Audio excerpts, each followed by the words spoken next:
and welcome. We're so happy you could join us for the new season of The Catholic View for Women. Of course, it's a show dedicated to news and views of women, but from a truly Catholic perspective. I'm Teresa, one of the co-hosts here of this fabulous program on EWTN. I also host a daily Catholic morning program on EWTN radio called Catholic Connection. To my right is one of my co-hosts, as I mentioned, Astrid Benedicta. She is with the Los Angeles Pregnancy Services and Hispanics for Life. Good to see you again, girlfriend. Great to be back on set. And of course, Janet Marana, who is the Executive Director of Priests for Life and also the co-founder of the Silent No More awareness campaign. Here we are, ladies. Season 3. We're back again. Very exciting stuff. And you know, we have to thank all the women who have been emailing us when they watch the program. We have lots of men who are doing. Some men. I mean, we've even gotten emails from some people in Africa, over in Europe. I mean, they're watching the program, and we took their input, all these suggestions. Remember, like we kind of said, okay, what are the 10 or 12 most popular? And this season is based on viewer response, and we want them to know that. And testimonies. The things that were of concern to them. Can you delve into these things?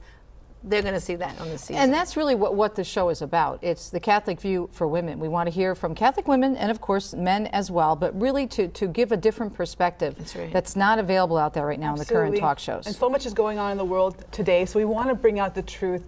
The Catholic Church always brings out the truth, and we want to uncover this treasure and help people share it. Well, and as you know, I was a revert back like you, Teresa, and I always feel like one of the things I still struggle with is my knowledge of the saints. You know, I know you do great on the radio, Teresa. You're always talking about the saints, but I feel like other than like the big ones, St. Catherine of Siena, St. Teresa, I start to get, squishy-wishy about all the other saints. I don't know enough about them. And I feel like, poorly catechized. So what we decided to do for this season is to every show highlight a saint. And being I'm the saint ignorant person here that's trying to read more, Janet's going to have her little saints of the episode, and for this episode, which by the way we should give the title of this episode, yes. And we'll get into that in a second and explain, because each of the saints that we've chosen can easily be associated with the topic for the episode. Right. So this episode is called What Catholic Women Think, and it's based on a very interesting report that came out last year right before the election. That's right. It's all about what Catholic women think about faith and also about contraception. Faith, the Church, and contraception. Let me have the full title here. Is actually What Catholic Women Think About Faith, Conscience, and Contraception. And we'll get into details on this really fascinating report in just a bit. But go ahead. Okay, so the first saint we're going to deal with is St. Teresa Benedicta of the Cross, and her feast day is August the 9th. And we chose her because she was a philosopher and a teacher and was very outspoken in her support of the church. And I think that's what we're going to delve into here, because women, if you know the faith, you're going to speak up for the faith. And it's those who don't know it, they criticize the church. Right. So St. Teresa Benedicta is our model, and here's just a little bit about her. Her name was Edith Stein, and she was born in Poland in 1891 into a Jewish-German family. Although raised in the Jewish tradition, at 14, Edith declared herself an atheist. She studied philosophy with fine results and was drawn to the Catholic faith, and she converted and received baptism in 1922. Her career as a teacher was interrupted by the racist Nuremberg laws, and she entered the Carmelite convent of Cologne, taking the name of Teresa Benedicta of the Cross. And in 1942, she was deported to the extermination camp of Auschwitz, where she died in a gas chamber. She was canonized in 1998. She is depicted in her Carmelite habit, and she's known as the patron saint of Europe since 1999, along with St. Bridget of Sweden and Catherine of Siena.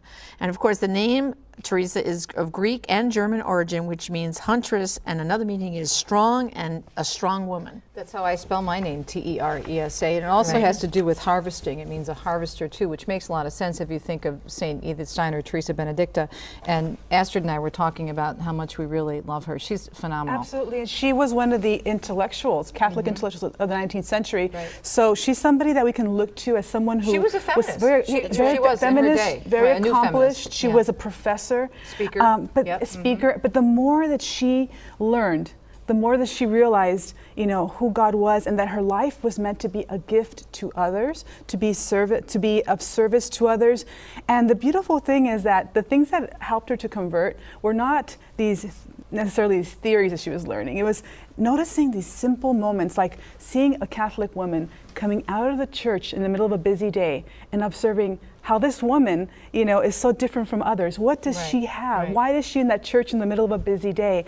And then reading the life of Teresa of That Avila. actually changed her life. Exactly. She read her autobiography and said, "This is truth." This is and true. That's I love that sentence. This is truth. Absolutely. And then that led to her And of course, conversion. women who watch the show, they say like, well, how do I convince, especially we're going to talk about contraception in the show. We know that's a hot button issue, right? So how do I talk to friends I know that are contracepting? Well, you need to pray to Saint Teresa, Benedicta of the Cross, because she learned how to be outspoken. And if you want that gift of how to get someone to move in the right direction with the church's teaching, we take her and pray for her and ask for her intercession help. If you think about the saints, and I think sometimes, and I think the reason that I'm into them so much is because when I finally came back to my Catholic faith, I started looking for people to whom I could relate, and so I started doing a little bit of studying, and now I'm just crazy about the saints. But if you think about what the church gives us, and sometimes we tend to look at the saints as people like in far off places who lived centuries ago, and that they can't relate to us.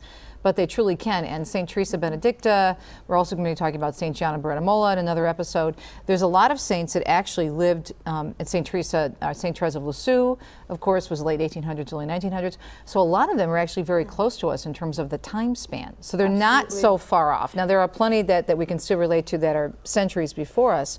But if you look at Poland, if you look at St. Teresa Benedicta, John Paul II, St. Maximilian Kolbe, St. Faustina, all from that country, all about the same time, coming forward, but they didn't know each other. But think of the wealth of holiness that was brought out of that century in that one country with these saints. And the deeper we dig into the life of someone like St. Teresa Benedicta of the Cross, Edith Stein, we realize that at some point they realize, I can't do this with my own powers. I have to rely on God. If I want to convince others, it's not going to be being a very clever debater. It's got to be about my prayer life. It's got to be about letting the Holy Spirit take over and being completely abandoned to Him. So that's the ultimate lesson, I think, with the saints, is just the ultimate abandonment and letting God completely take over, like St. Paul says. It's no longer that I live, but Christ lives in me. But I also think, Astrid, that's a great point in terms of what we're going to be talking about in this episode, in terms of what Catholic women think about faith, conscience, and contraception, because it is a very, very deep concept, and it's a big picture concept in terms of understanding why the Church teaches what she teaches us about contraception. And her saying about St. Teresa of Avila, this is truth. This is also truth, the Church teaching. And Janet and I know, because we were, we always talk about us being the bad girls gone good, thanks be to God. And for many years, my husband and I contracepted, and it wasn't until after we came back to the Church, had a reversion, went to confession. And it's interesting the way our relationship changed when we finally accepted the truth of what the Church teaches about this and why the Church teaches it. And the survey, Teresa, is very important, because what they did was they took women who are attending Mass, at least on Sunday, frequently, not daily communicants, but at least on Sunday, and then asked their different opinions about the Church's teaching. And surprisingly, how many of them did not know the Church's real teaching on contraception. Absolutely. But they're open to it. That's what's interesting about this study. They respect the Church in terms of the women who are practicing Catholics, even if they don't practice contraception the way the Church teaches it, or the NFP. They are open to hearing what the Church has to say, which I think is significant. Very fascinating. significant. Actually, what was really amazing for me, this finding, 33% of the women surveyed did not know that the Church is against contraception. They thought it was okay. 33%. So so yes, it is disheartening in some ways, but then it's also challenging, and it's also a possibility that if we catechize well, we can reach these women. And 44% said that they didn't believe it, but they were open to hearing more. So this is something that we have to look at and say, what can we do? How can we share? We have to take a break. When we come back, Janet will talk more about this and Astrid, but also we have two very, I think, compelling clips I think that people are really going to enjoy. One is with a woman who's much like us. Her name is Cindy, and she's with a program in Michigan called Good Girl Comeback, and she teaches NFP, and she also works within this ministry to help women overcome body image issues and really embrace their Catholic identity. We're going to hear from her. She did a turnaround. Right, she did a turnaround on it. And then we're also going to hear from a young woman from Great Britain who is speaking out for her homeland. She's originally from Nigeria. She now lives and works in Great Britain, and she's speaking out globally against this push for contraception. Thanks for tuning in. This is the brand new season of the Catholic View for Women. I'm Teresa Tomeo. Astrid and Janet and I will be right back after this break.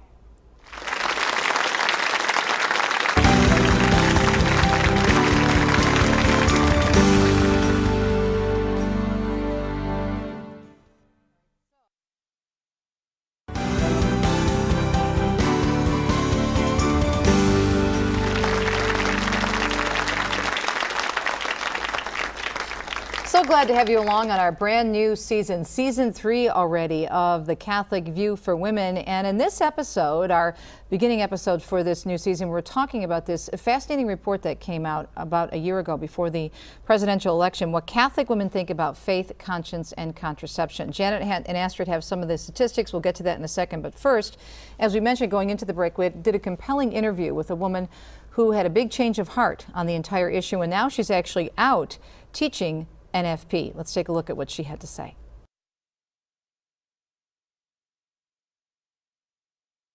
Well, natural family planning I got into first about 15 years ago.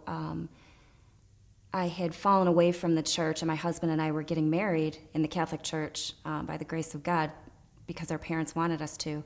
And at our marriage prep, we heard about natural family planning, and I thought, oh yeah, what do a bunch of men, celibate men no less, know about sexuality? And I didn't think there was anything to it. And I thought I knew exactly what the church taught, which is don't do it. And so I was intrigued by the message this particular person presented because she talked about natural family planning as natural, and that I was interested in.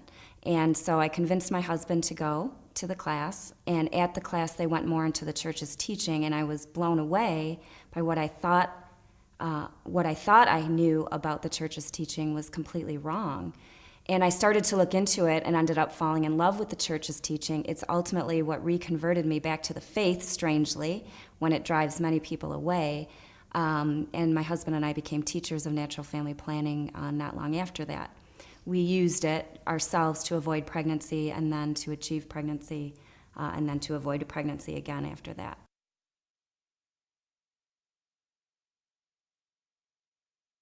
Well, NFP can be used with a contraceptive mentality, so there has to be some caution exercised in that. But the difference is that God created the act of intercourse, of marital love, of sex, to be two things together, the bonding and the babies. So when you take either of those out of the picture, then you are basically taking what God created and saying, you know, God, I have a better idea. So it also erodes the marriage when you take one of those out of the picture. So what contraception does is it takes the babies out of the picture, and that's the whole contraceptive mentality, is separating babies and sex. And then once you take that out of it, it can erode the marriage, and it doesn't keep God's creation intact. If we have attractive examples, not necessarily physically attractive, but somebody who's living the message attractively and with joy, because ultimately that's what it brings you, is that deep joy of following God's plan. If those kind of people can give the message, I think people are interested, and I think they'll listen, and the seeds will be planted and will bloom into beautiful things. So that message makes me very excited. And the other exciting thing about it is that the younger women who are active Catholics and participating in the sacraments were right there, very interested in the church's teaching and open to it. And that's where, again, the Good Girl Comeback comes in and talking about this message of faith, strong faith, and staying pure and making good choices. And actually, Chelsea and I do a talk to high school seniors about NFP and tying in the abstinence before marriage and how that leads into natural family planning in marriage and the beauty of that and how that can be so fulfilling in a marriage. And ladies, I think this is an example of exactly what this report is talking about, that once they hear the teachings, that they're open to it. It's so beautiful. Yeah. That is the truth. And you want to know why don't they know? Well, the survey said 72% of those women said they get their information from the homily, in Mass. And so here's where we have to have a little correction here for our priests who don't preach enough about contraception or abortion and those issues that concern women. Well, 72% of them are paying attention to them as the #1 source for their catechesis. And we're not using it, and we're not taking advantage of that. We're not evangelizing that. So clergy, do not be afraid to preach about contraception, because the women are saying they're waiting to hear from you. It's interesting when you think about, now that I'm married to a newly ordained deacon, the training they go through in homiletics. I know that just from being with my husband and looking at his papers and whatnot, I know a lot of the emphasis on homiletics is always based on preaching about the gospel. So to give in deference to our priests, maybe sometimes they're thinking, well, I have to preach on this particular gospel versus a particular contemporary topic, but there's always room to tie it in somehow. The Feast of the Holy Family, so many things that. Well, not only that, at Priests for Life, we have information. We actually have a brochure on preaching on contraception, preaching on abortion, and we have homily hints that we send out every week via email for them. So basically, you're saying there's no excuse. There's no excuse. Exactly. We need to hear about it. Well, contact us. Let's go to another clip, and this one I'm very excited about. Janet, we caught up with our new friend Uju Ikiocho, and I'm glad you can say her name, Teresa. I'm learning. It's a beautiful African name, and her first name is much longer than Uju, but that's what she's called by her friends because it's a long and distinctive name. But I met her over the internet and finally in person in Rome when Jan and I were there for a pilgrimage with Priests for Life, and we pulled her aside to do an interview. Her story is so interesting because she is a devout Catholic raised in Nigeria, working in the medical field now in Great Britain, and was very, very upset when she heard about Bill Gates' wife, Melinda Gates, who also is Catholic, and her push and her dream of just spreading contraception all over the world. This is the answer to prayer. Well, especially she got upset because of her Nigeria. Nigeria. Right, and Africa, which is such a Catholic continent, and so many seminarians and just so Catholic. So she wrote an open letter to Melinda Gates. She sent the letter to me. I read it on the air. It took on a life of its own. And she recently had her own, she actually organized it with the bishops in Nigeria, her own pro-life conference, raising the issues about contraception and standing up against it. But we caught up with her in Rome for the pro-life event there, and here's what she had to say about contraception and what she sees it doing, not only to her country, but to women in society around the world. Well, I had seen the interview that she had on CNN, and it shocked me because of the boldness of the untruth she was presenting about Africa. So I had to write it. All I could think about were all my sisters and aunties and friends in Nigeria who she was supposedly presenting and representing, and I had to respond. I had to say no. She had said that that she met women in Nairobi in Kenya who wanted contraceptives, but that didn't sound like the African woman. That I grew up in Africa all those years, and I just started writing to say, no, don't do this. But at first it started off as reasons. It wasn't supposed to be an article. It wasn't supposed to be an open letter. All I wanted to do was just to write the kind of effect how contraception was going to bring to my people, and just some of the things that were diametrically opposed to our cultural heritage as Africans. So I had to write it, and it started as with a few lines, and then it grew and it got bigger and bigger and bigger, and I just kept writing. 5 hours down the line, it had become an open letter, and I didn't know what to do with it. I thought, well, if I send this to Gates Foundation, surely they'll throw it out through the window. I will send it to someone who will care to at least read it. And then I went to your website, and I sent it to the email address that was there, and you took it out and launched it boldly to the world. So all I wanted, as I said, was just to show it to somebody. And the day I sent it honestly to you, all I thought you were going to do with it was to have the points and to have the facts that really Africans are not asking and scrambling and scraping for contraception. That was all.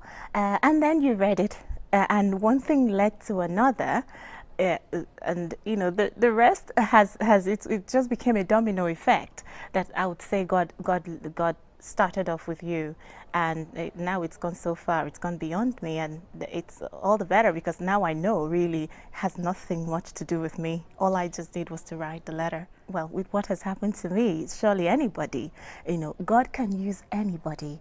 All it takes is the fiat to say yes to God, yes to the promptings of the Holy Spirit. I don't know if I mentioned to you, but I had just prayed the Rosary, 5 decades of the Rosary, that led me to this point where I had to write the letter. And so it was as if the words didn't even come from me. So anybody, God can choose to use anybody, but I think our job is to stand firm and say, yes, Lord, I will do whatever you want me to do, however you want me to do it, as long as you want it, in the way you want it, just because you want it. So that is the story of me and the open letter. I've just come back from Nigeria, where we had a massive conference for life, which is really a first of its kind, at least in this part of Nigeria. And while I was there, a lot of people were asking, we need to do this more often. We need to do this more often. So I'm hoping that if God has chosen to use me in this way, maybe I will have to face Africa a bit more closely to serve the gospel of life among my people, and bring the gospel of life and the message of life to my people, especially in this age and time when it's obvious that on the international stage, there are definitely people who are real proponents of the culture of death, specifically directed towards Africans. So I'm hoping that God will use my little life.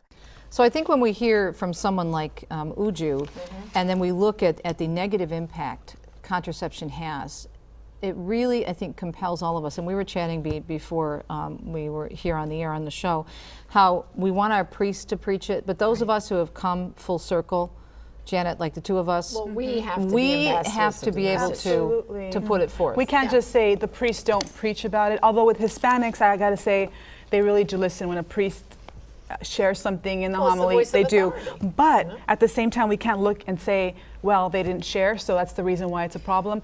All of us, especially those with testimonies, have more of a reason to say, I've got to get this information out. Just like somebody who has found the faith and is just willing to share the apologetics and everything. Well, in the same way, these teachings, like contraception,